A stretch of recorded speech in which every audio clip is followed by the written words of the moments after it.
I came home after 12 years in the Arctic to find my son serving coffee to strangers in the restaurant I built for him.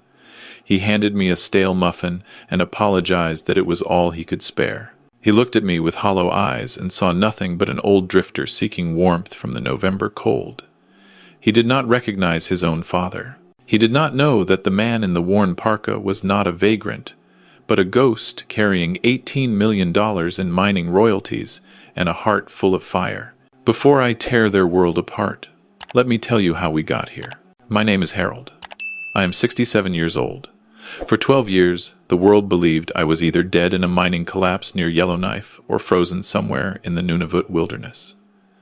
They were half right. I was trapped in hell, but I crawled my way out. I survived cave-ins, legal battles with corrupt contractors, and a government that tried to bury me along with my claims. I survived because I had one thing worth living for. My son, Daniel.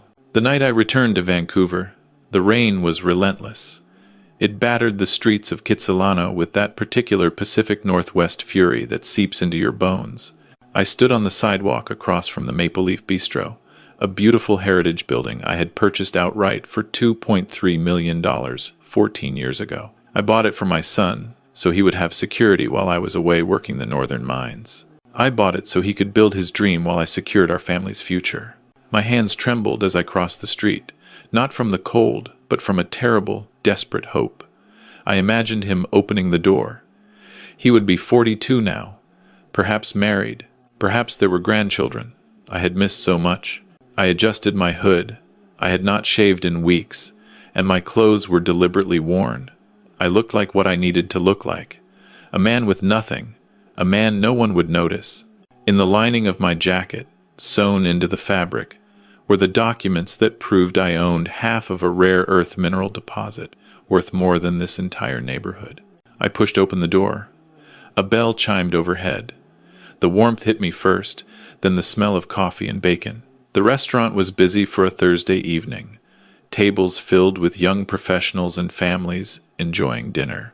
A man approached me. He was thin, far too thin. His face was gaunt, his cheekbones sharp beneath skin that had gone gray with exhaustion. He wore a stained apron over clothes that had been washed too many times. His hands were red and cracked from dishwater. I stared at those hands. They were the hands of a laborer, not a restaurant owner. "Can I help you, sir?" His voice was barely a whisper. I opened my mouth to say his name, but the words died in my throat.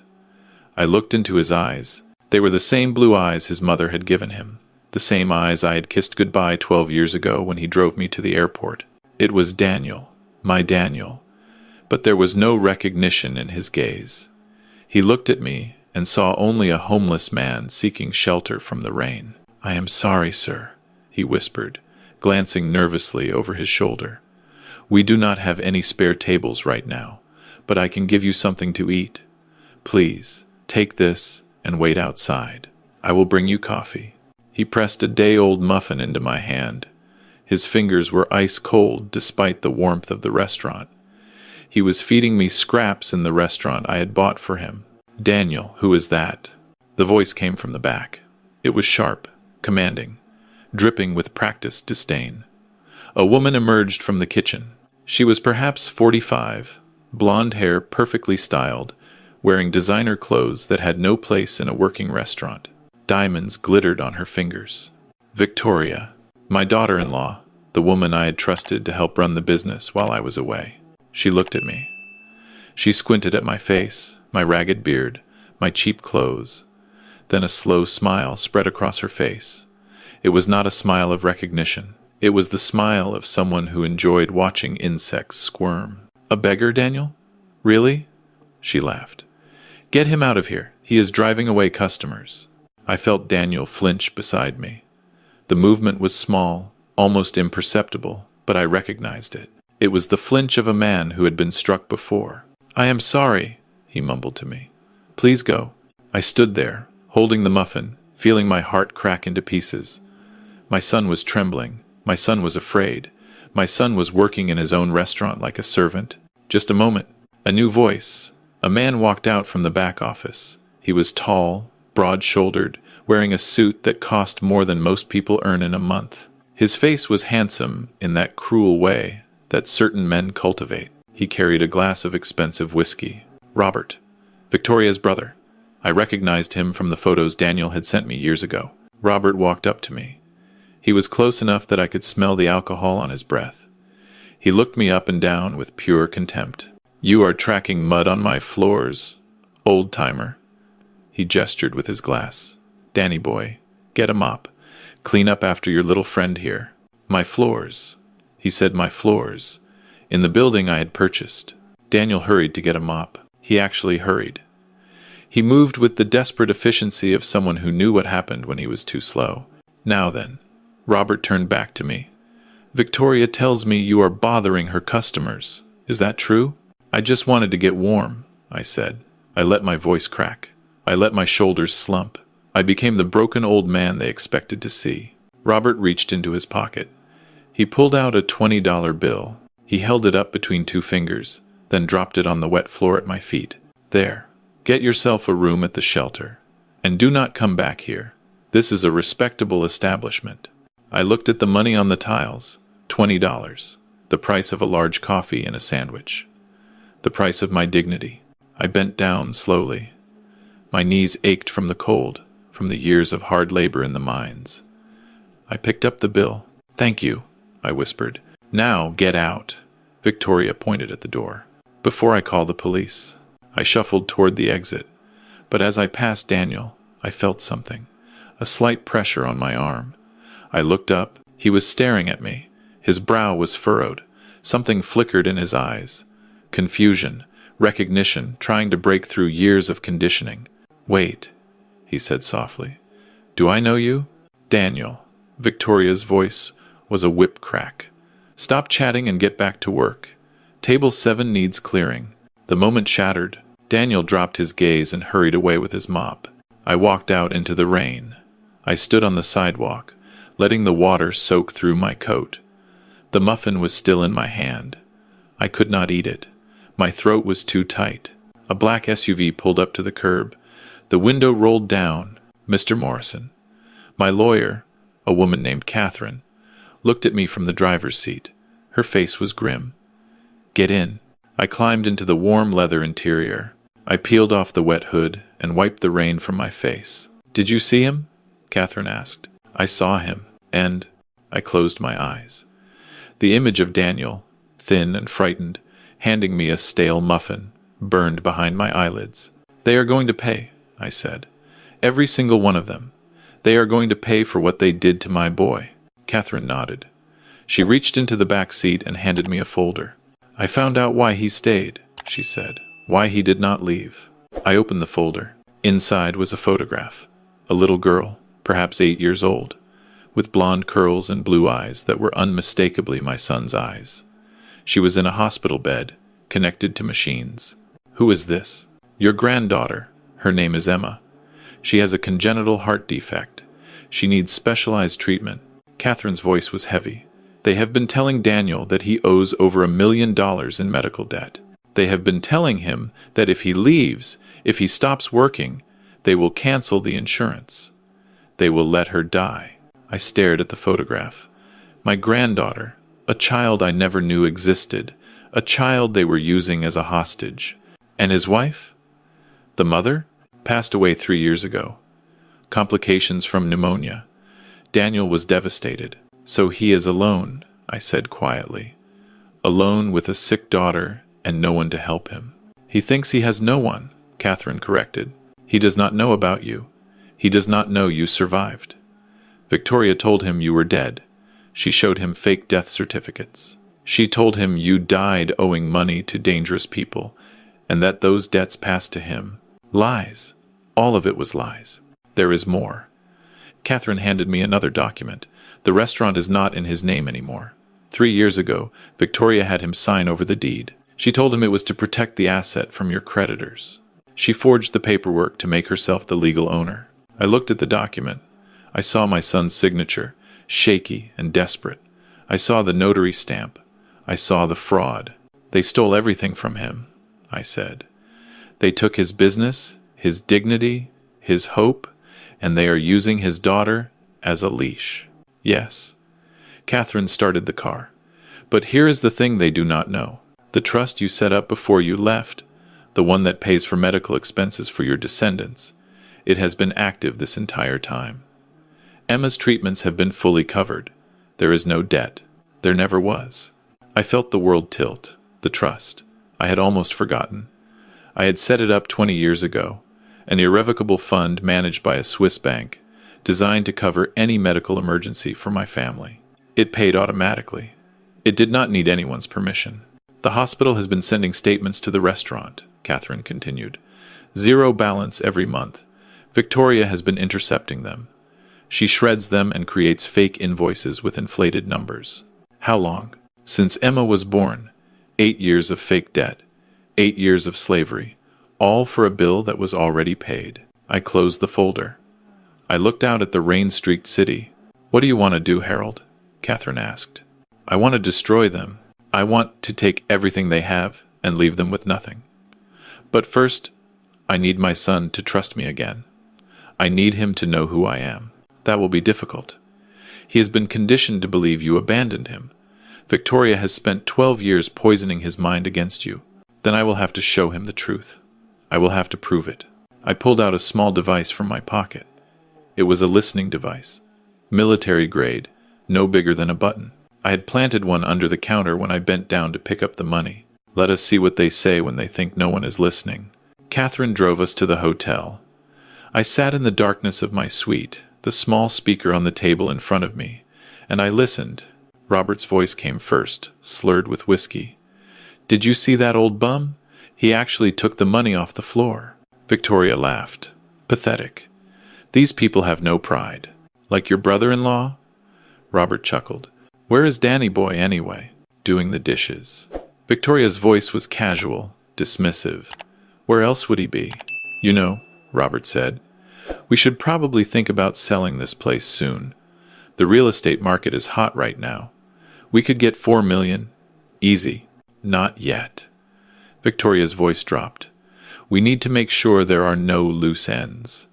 The old man's estate is still technically in probate. If anyone looks too closely, they might find the original deed. What about Danny? He could cause problems. Danny will do what he is told. Victoria's laugh was cruel. He thinks he owes us his daughter's life. He thinks if he makes one wrong move, we will pull the plug on her treatment. He is not going anywhere. I gripped the edge of the table. The wood creaked under my fingers. And the girl? Robert asked. Emma? She is getting better, you know. The doctors say she might not need surgery after all. Good. Less paperwork. Victoria yawned. But we keep telling Danny she is getting worse. We keep telling him the bills are piling up. The more desperate he is, the harder he works. You are evil, Vic. Robert sounded impressed. I am practical. This restaurant clears $100,000 a year in profit. Danny runs it for free. Why would I change anything? I turned off the speaker. My hands were shaking, but not with weakness. They were shaking with rage so pure it felt like electricity in my veins. They were torturing my son with lies about his own daughter. They were making him work like a slave to pay debts that did not exist. They were laughing about it. Catherine was sitting across from me, her face pale. We have enough, she said quietly. Fraud, extortion, elder abuse by proxy. We could go to the RCMP right now. No. I stood up. I walked to the window and looked out at the city lights. Not yet. I need more. I need them to commit something they cannot talk their way out of. I need them to sign their own death warrant. What are you thinking? They want to sell the restaurant, I said. Let us help them. Let us make them an offer they cannot refuse. You want to buy your own restaurant? I want to buy their confession. I turned to face her. Set up a shell company. Make them an offer. Something ridiculous. 6 million cash. Fast closing. No questions asked. They will be suspicious. They will be greedy, I said. Greed makes people stupid. It makes them rush. It makes them cut corners. And when they cut corners, they make mistakes. And Daniel? I looked at the photograph of my granddaughter. I am going to see her tomorrow. I am going to meet Emma. And then I am going to find a way to reach my son. The next morning, I went to BC Children's Hospital. I wore the expensive suit I had brought from the north. I walked like a man who owned things, because I did. The administrator met me in her office.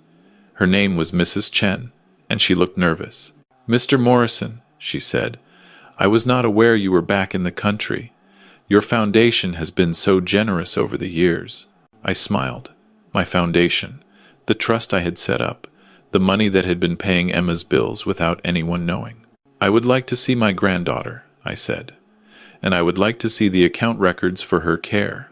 She pulled up the files. I leaned forward, scanning the numbers. There it was.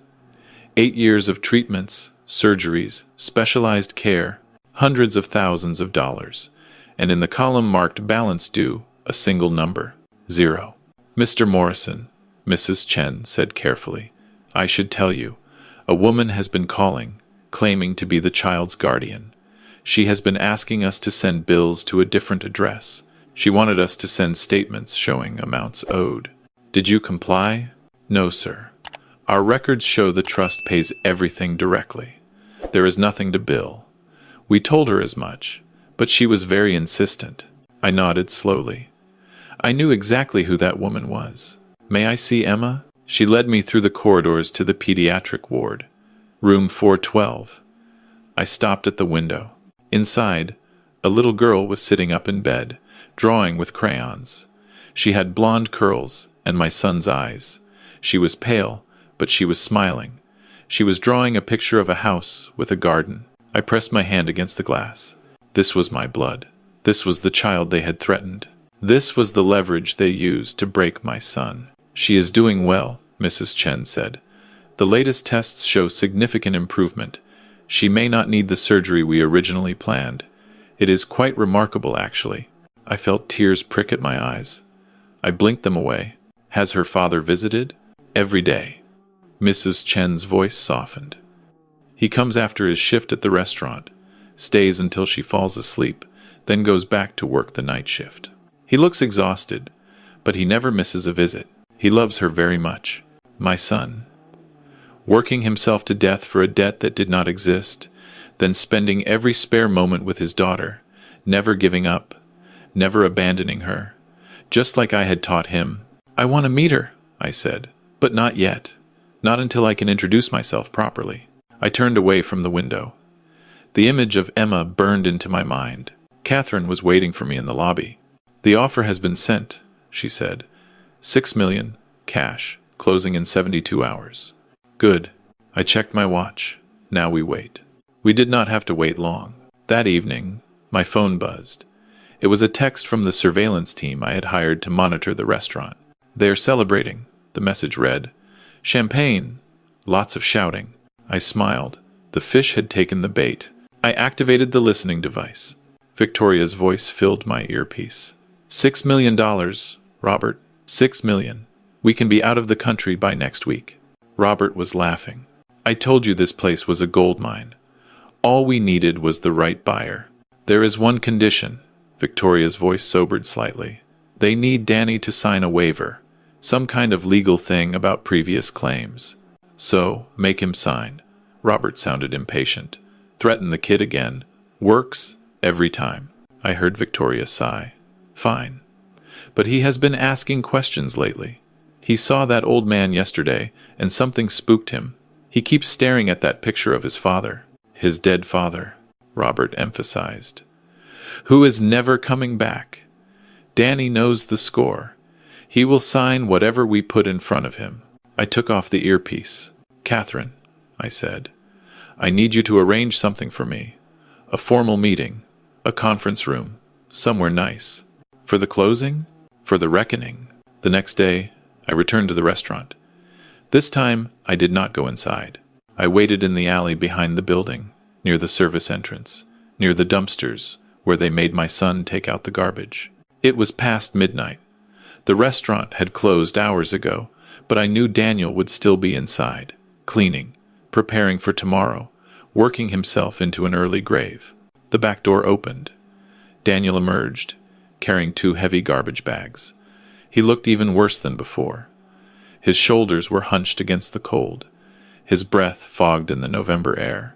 He threw the bags into the dumpster and stood there for a moment, leaning against the wall, staring up at the sliver of sky visible between the buildings. I stepped out of the shadows. He jumped, spinning around, his hands coming up defensively. "Please," I said quickly, holding up my palms. "I am not here to hurt you." He stared at me. In the dim light, I could see his face change. The fear gave way to confusion. "You," he said. "You are the man from yesterday. The homeless man." I nodded. I stepped closer, letting the security light illuminate my face. "Daniel," I said softly. "Look at me. Really look at me." He frowned. His eyes moved over my features, cataloging, comparing. I saw the moment it clicked. I saw the blood drain from his face. "No." He shook his head. "No, that is impossible. You are dead. They showed me the paperwork. They showed me the news articles. You died in a mine collapse." I held out my hand. On my finger was a ring, a simple gold band with a small diamond. His mother's engagement ring, the one I had worn around my neck for 12 years. "Do you remember this?" He stared at the ring. His legs buckled. He slumped against the wall, sliding down until he was sitting on the cold concrete. "Dad," his voice cracked, "is it really you?" I knelt down in front of him. I took his rough, chapped hands in mine. "It is me, son. I am so sorry it took me so long." He started to cry. They were not gentle tears. They were the deep, wrenching sobs of a man who had been holding grief inside for over a decade. I held him. I pulled my son into my arms and held him while he cried, just like I had when he was a boy and had scraped his knee or had a nightmare. I held him and whispered that everything would be okay. "I do not understand," he choked out eventually. "They said you were dead. They said you left debts. They said dangerous people were looking for me. It was all lies, Daniel. Every word." I pulled back and looked into his eyes. There were no debts. There was never any danger. Victoria and Robert have been lying to you for 12 years. They stole the restaurant. They have been keeping you prisoner with threats against Emma. "Emma." He grabbed my arm, suddenly frantic. "Dad, she is sick. The medical bills." "There are no medical bills," I said firmly. "I set up a trust fund before I left. It has been paying for everything. Emma's treatments, her surgeries, everything. The debt they have been holding over your head does not exist." He stared at me. I could see his mind struggling to process what I was saying. 12 years of conditioning, 12 years of fear and guilt, warring with the truth. But Victoria showed me the statements. Hundreds of thousands of dollars. Forgeries. I pulled out my phone and showed him the hospital records Catherine had obtained. "Look, zero balance. It has been zero for 8 years. He looked at the screen. He read the numbers. He read them again. Then he looked up at me, and I saw something I had not seen in his eyes since he was a teenager. Rage. "They lied to me," he whispered. His voice was shaking, but not with grief anymore. "They made me work for nothing. They made me sign away my business. They threatened my daughter." "Yes." He stood up. His fists were clenched at his sides. "I am going to kill them." "No." I grabbed his arm. "That is exactly what you are not going to do." He looked at me, surprised by my grip. I was 67, but the mines had made me strong. "If you confront them now," I said, "they will run. Or they will call the police and say you attacked them. You will go to prison, and Emma will be alone." "Then what?" His voice broke. "What do we do?" "We destroy them properly." I smiled, and it was not a kind smile. "Tomorrow, they are going to bring you to a meeting. They are going to make you sign papers, giving up any claim to the restaurant. They are going to threaten Emma again to make you comply." "How do you know that?" "Because I am the one buying the restaurant." His eyes widened. "What?" "I set up a shell company. I made them an offer they could not refuse. They think they are about to get $6 million for a property they stole. But when they walk into that conference room, they are going to find something else entirely." "What?" "Justice." The conference room on the 20th floor of the Bentall Center had a spectacular view of Vancouver Harbor. The mountains rose in the distance, snow-capped and indifferent to the drama about to unfold below. I stood by the window, watching the city I had left behind, the city I had returned to reclaim. I wore a suit that cost more than Victoria's car. I looked like what I was, a man who had survived. Catherine sat at the table, reviewing documents. Behind her stood two RCMP officers in plain clothes, waiting. "They are here," Catherine said, checking her phone. "Coming up now." I did not turn around. I listened to the elevator doors open, listened to the confident click of Victoria's heels on the marble floor, listened to Robert's booming laugh as he joked with the lawyers. Then I heard another sound, quieter, shuffling. The sound of a man who had forgotten how to walk with pride. "Daniel." The conference room doors opened. "Good morning," Victoria announced, striding in like she owned the place. "I am Victoria Morrison, and this is—" She stopped. She saw the back of my suit. She saw my posture. Something in her expression flickered with unease. I turned around. The reaction was exactly what I had hoped for. Victoria went pale. Robert dropped his briefcase. The lawyers from their firm looked confused. Daniel stood in the doorway, his face carefully neutral. We had rehearsed this. He needed to let them dig their own grave. "What the hell?" Robert was the first to speak. He stepped forward, squinting at me. "Who are you?" I walked to the table. I placed my hands on the polished wood. "You do not recognize me, Robert?" I asked. "That is disappointing. You gave me $20 2 days ago. Told me to find a shelter." His face went through a rapid series of changes. Confusion, recognition, then terror. "No," he whispered. "No, you are dead." Victoria was faster. Her survival instincts kicked in immediately. "I do not know what kind of scam this is," she said, her voice sharp. "But my father-in-law died 12 years ago. If you are some kind of impersonator—" "Victoria," I said her name like a verdict. "Sit down." Something in my voice made her obey. She sat. Robert sat beside her, still staring at me like I was a ghost. Because, in many ways, I was. "Let me explain what is going to happen," I said. I walked around the table slowly, letting them feel my presence. "You came here to sell a restaurant you stole from my son using forged documents and manufactured debts. You came here expecting a $6 million payday. You are not going to get it." "This is ridiculous." Victoria tried to stand. "We have legitimate paperwork. You have forgeries." Catherine slid a folder across the table. "We have the original deed. We have bank records showing the purchase was made entirely with funds from Harold Morrison. We have the surveillance footage of you shredding hospital statements. We have the recordings of you threatening Daniel." "Recordings." Robert went white. "You bugged the restaurant?" "I bugged my restaurant," I corrected. "The one I paid for. The one you have been running like a labor camp for the last decade." Victoria was breathing hard. Her eyes darted to the door, calculating escape routes. "It gets worse," I said. I opened another folder. "This is from Revenue Canada. For 12 years, you have been collecting rent from a trust in my name. Payments meant for Daniel's care. $200,000 a year. Deposited into your personal accounts. Never declared as income. That is tax evasion. That is fraud." Robert made a sound like a deflating balloon. "You cannot prove." "I can prove everything." I leaned in close. "I have 12 years of bank records. I have testimony from the hospital administrator. I have your own words, recorded, where you laugh about keeping my son enslaved." I pressed play on my phone. Victoria's voice filled the room. "Danny will do what he is told. He thinks he owes us his daughter's life. He is not going anywhere." I let it play. I let them hear themselves. I let them hear the cruelty, the contempt, the calculated evil. When it finished, Victoria was crying. Not tears of remorse, tears of fury at being caught. "You bastard," she hissed. "You were supposed to be dead." "I survived a mine collapse, Victoria," I said. "I spent 8 months trapped underground with a broken leg. I spent years fighting corrupt officials who tried to steal my mining claims. Do you really think you were going to beat me?" I turned to Daniel.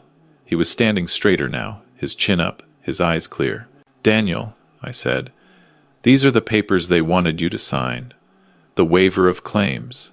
The final surrender of your birthright." I picked up the document from the table. I held it up so everyone could see. They were going to threaten Emma again to make you sign this. They were going to tell you that without their money, your daughter would die. Daniel nodded slowly. He was playing his part perfectly. Emma is not dying, I said. Emma is thriving. Her doctors say she may not need surgery at all, and her medical bills, all $2.4 million of them, have been paid in full by a trust I established before I left. There is no debt. There never was. That is impossible. Victoria stood up, knocking her chair back. I saw the statements. I saw the bills. You saw forgeries, Catherine said coldly. Your forgeries, created to manipulate a grieving father into slavery. I ripped the waiver in half. The sound was crisp in the silent room. I ripped it again and again, letting the pieces fall to the floor like confetti. There will be no sale, I said. There will be no payday. There will be no escape.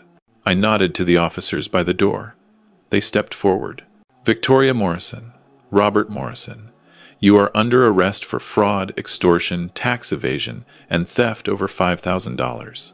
You cannot do this, Robert screamed. He lunged toward me, his face contorted with rage. I will kill you. I will kill you both. He did not get far. One of the officers intercepted him with practiced efficiency. There was a brief struggle, a grunt of pain, and Robert was on the ground, his arm twisted behind his back. I watched him thrash and curse. I felt nothing but cold satisfaction. Victoria did not fight. She just stood there, staring at me with pure hatred. You ruined everything, she spat. I gave that boy a roof over his head. I fed him. I kept him alive. You kept him enslaved, I corrected. You stole his business. You threatened his child. You made him work 20-hour days for a debt that did not exist. That is not charity, Victoria. That is torture. The officers cuffed her. She started to scream about lawyers, about rights, about how I would regret this. I let her scream. It changed nothing. As they led her toward the door, I called out, Victoria. She turned, her face twisted with rage. I reached into my pocket. I pulled out a $20 bill, the same bill Robert had thrown at my feet in the restaurant. I dropped it on the floor. For the commissary, I said. You are going to need it. The door closed behind them. The screaming faded. And finally, there was silence. I turned to Daniel. He was standing in the middle of the room, his hands trembling at his sides. It is over, I said softly. He looked at me. Then he crossed the room in 3 quick strides and wrapped his arms around me. He held on tight, like he had when he was a little boy and I had come home from a long trip. I thought you were dead, he whispered. For 12 years, I thought you were dead. I know. I held him back. I am so sorry, son. I am so sorry I could not get home sooner. We stood like that for a long time, father and son, reunited at last. Finally, Daniel pulled back. He wiped his eyes. What now? Now, I said, we go see your daughter. We go tell her that her grandfather is home and that he is never leaving again. We found Emma in her hospital room, just finishing her lunch. She looked up when we walked in, and her face broke into a brilliant smile. Daddy. She reached out her arms, and Daniel rushed to hug her. I stood in the doorway, watching them. My son and my granddaughter. The family I had fought so hard to return to. Emma looked at me over Daniel's shoulder. Her eyes were curious, unafraid. Who is that, Daddy? Daniel pulled back. He looked at me, then at Emma. This, he said, his voice thick with emotion, this is your grandfather, my dad. Emma's eyes went wide. Your daddy? But I thought. He was lost for a long time, Daniel said. But he found his way home. I walked over to the bed. I sat down carefully on the edge and looked at this little girl I had never met. Hello, Emma, I said. My name is Harold. I am very, very happy to meet you. She studied me seriously, the way children do when they are deciding whether to trust someone. Do you like dinosaurs? She asked finally. I smiled. I love dinosaurs. She grinned. She reached out and took my hand. Her fingers were small and warm. Will you read me a story? She asked. Daddy always reads me stories, but his voice gets tired. I would be honored. She handed me a book.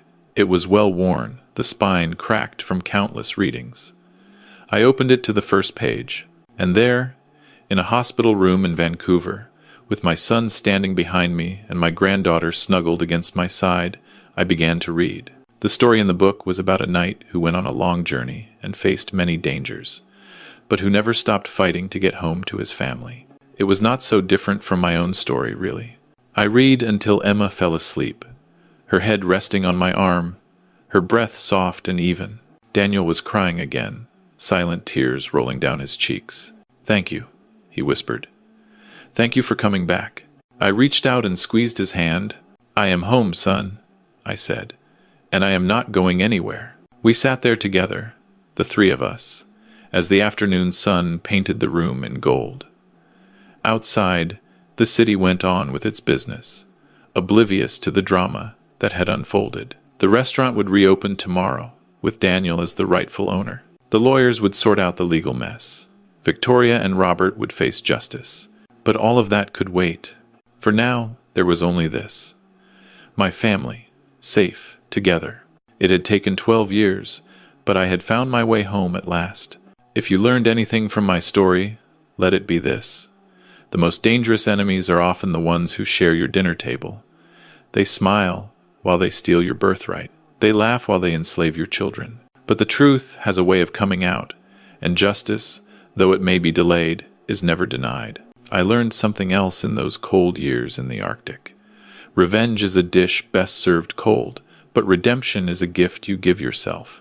I could have killed them. I thought about it, in those dark moments in the mine, when I did not know if I would ever see daylight again. I thought about all the ways I would make them suffer. But in the end, I did not need to destroy them. I just needed to take back what was mine, and let the law do the rest. Pamela and Robert are in prison now. They will be there for a long time. And my son, my brave, patient, loving son, is finally free. The restaurant is his again. He renamed it. He calls it Emma's Place now. It is doing well. People come from all over Vancouver to eat there. And me? I retired. For real this time. No more mines, no more expeditions, no more disappearing into the wilderness. I have a small apartment near the restaurant. I go there every Sunday for family dinner. Emma calls me Grumpy Harold because I pretend to complain about her cooking. I am the luckiest man alive. If you are fighting your own battle right now, if someone has taken something from you and you feel like giving up, do not. Keep fighting. The dawn always comes. And when it does, you will be ready. If you enjoyed this story, hit the like button and subscribe for more tales of justice and redemption.